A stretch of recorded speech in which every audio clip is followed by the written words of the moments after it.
1 கொரிந்தியர் 11ஆம் அதிகாரம் 2ஆம் வசனம். சகோதரரே, நீங்கள் எல்லாவற்றிலும் என்னை நினைத்து கொண்டு நான் உங்களுக்கு ஒப்புவித்தபடி நீங்கள் கட்டளைகளை கை கொண்டு வருகிறது நிமித்தம் உங்களை புகழுகிறேன். பவுல் சொல்கிறான், கொரிந்து மக்களுக்கு சொல்கிறான், நீங்கள் என்னை நினைத்து கொண்டு நான் உங்களுக்கு கற்றுக் கொடுத்த கட்டளைகளை கை கொண்டு வருகிறதுனால நான் உங்களை பாராட்டுறேன்.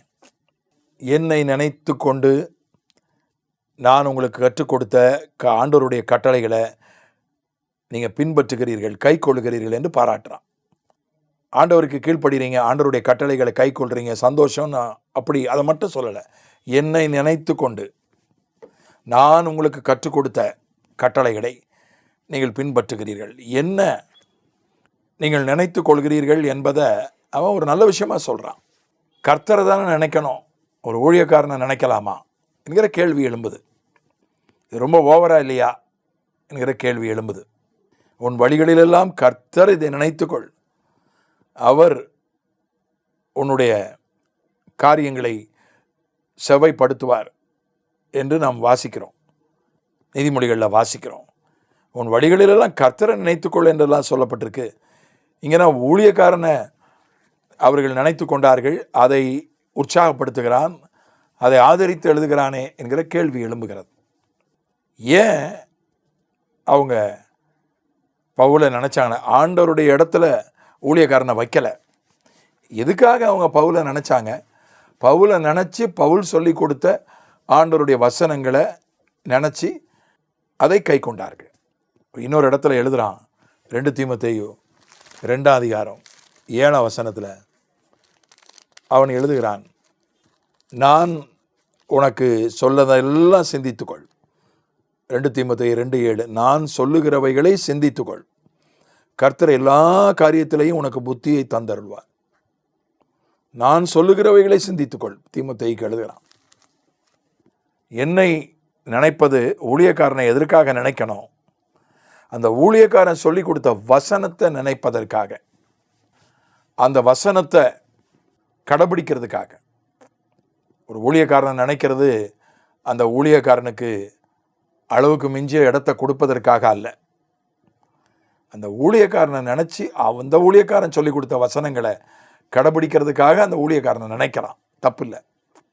அதே போல் அந்த ஊழியக்காரனுடைய போதனைகளை, அந்த ஊழியக்காரனுடைய சாட்சிகளை நம்ம சிந்திக்கலாம். நான் உனக்கு சொன்னவைகளை சிந்தித்துக்கொள், கர்த்தர் எல்லா காரியங்களிலும் உனக்கு புத்தியை தந்தருள்வார். அது ஒரே வாக்கியம்தான், இடையில ஒரு அரைப்புள்ளி தான் இருக்கிறது, செமிகாலன் தான் இருக்கு. ஊழியக்காரன் சொன்ன நல்ல வார்த்தைகளை நாம் சிந்திக்கும் போது நமக்கு எல்லா காரியத்திலையும் கர்த்தர் புத்தியை தருவார். இரவும் பகலும் வேதத்தின் மேல் தியானமாக இருக்கிற மனுஷன் பாக்கியவான் போட்டிருக்கு. என்னன்னா, ஊழியக்காரன் சொன்னதை சிந்திக்கணும்னு எழுதி வச்சிருக்க, இது எப்படி சரிதானா என்று நீங்கள் கேட்கலாம். ஊழியக்காரன் வசனத்தை தானே சொன்னான்.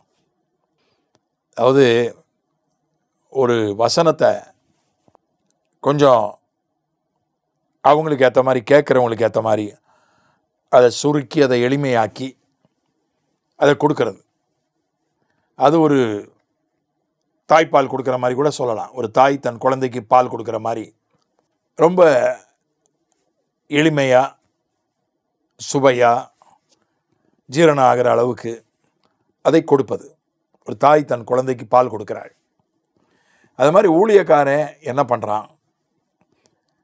தேவ பிள்ளைகள் வளர்கிற வரைக்கும், அவங்க வளர்ந்து பலப்பட்டு பலமான ஆகாரத்தை அவர்களே சாப்பிடுகிற வரைக்கும் ஒரு பாலை போல, தாய் பால் ஊட்டுவது போல அவர்களுக்கு வசனத்தை ஊட்டுகிறான். அப்போ அந்த ஊழியக்காரனை நினைக்கும் போது, அந்த ஊழியக்காரன் சொல்லி கொடுத்த, இப்போ நானும் அப்படி நினைப்பது உண்டு. என்னுடைய ஆவிக்குரிய தகப்பன், என்னுடைய முன்மாதிரி, அவர் எனக்கு சொல்லி கொடுத்தாரு. என்னை நானே ஆராயும் போது தான் கர்த்தர் எனக்கு புதிய புதிய திட்டங்களை ஊழியத்தில் கொடுத்தார் என்று சொல்லி கொடுத்தார். என்னை நான் ஆராய்ந்து பார்ப்பது உண்டு. எவ்வளோ ஒரு அழகான ஒரு சத்தியம் பாருங்கள். அது அவரிடத்திலிருந்து நான் கற்றுக்கொண்டேன். இன்னொரு தேவனுடைய மனிதன், அவர் என்னுடைய முன்மாதிரி. ஒரு சின்ன ஜப குறிப்பு யாராவது சொன்னாலோ, கடிதத்தில் எழுதினாலோ, அதுக்காக நான் உண்மையாக ஜெபிப்பேன்னு சொன்னார். நான் அவருக்கு ஜெப குறிப்பு அனுப்பியிருக்கிறேன். என்னுடைய ஊழியத்தின் ஆரம்ப கட்டங்களில் நான் விசுவாசியாக இருந்த போதெல்லாம் அவருக்கு ஜெபித்து எனக்கு பதில் அனுப்பிச்சிருக்கார். உண்மையாக ஜெபித்து எனக்கு பதில் அனுப்பியிருக்கிறார்.